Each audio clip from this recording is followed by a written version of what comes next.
चमके गोरी, जैसे चंदा सूरज के जोत। तोर रूप के जादू चल गे, अब नई बच्चे कोनो खोट। तोर बिंदिया चमके गोरी, जैसे चंदा सूरज के जोत। तोर गजरा के खुशबूड़े, जैसे मौहा के मदमस्त झोंक। अरे तोर बिंदिया संभाल गोरिया, तोर बिंदिया संभाल गोरिया, नहीं तो झमेला हो जाही बाजार में। तोर बिंदिया संभाल गोरिया, नहीं तो झमेला हो जाही बाजार में।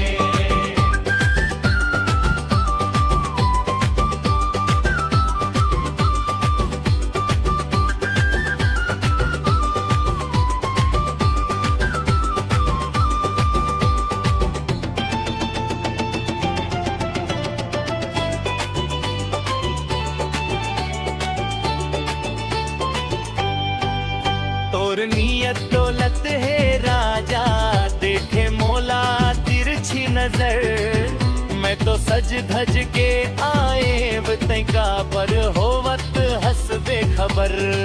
तोर नियत संभाल छलिया, तोर नियत संभाल छलिया, नहीं तो तमाशा हो जाही बाजार में।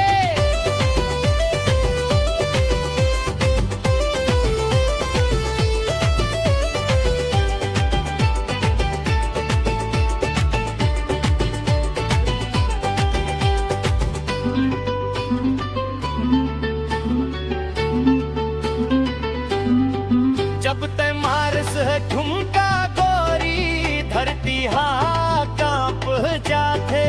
तोर कलाई के चूड़ी, मन माया के गीत गाथे। माँ कसम ते जहर दिखे थस, नजर नहीं हटत है मोर।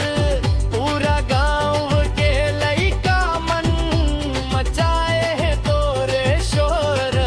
तोर लचकत चाल गोरिया, तोर लचकत चाल गोरिया, नहीं तो पंगा हो जाही बाजार में।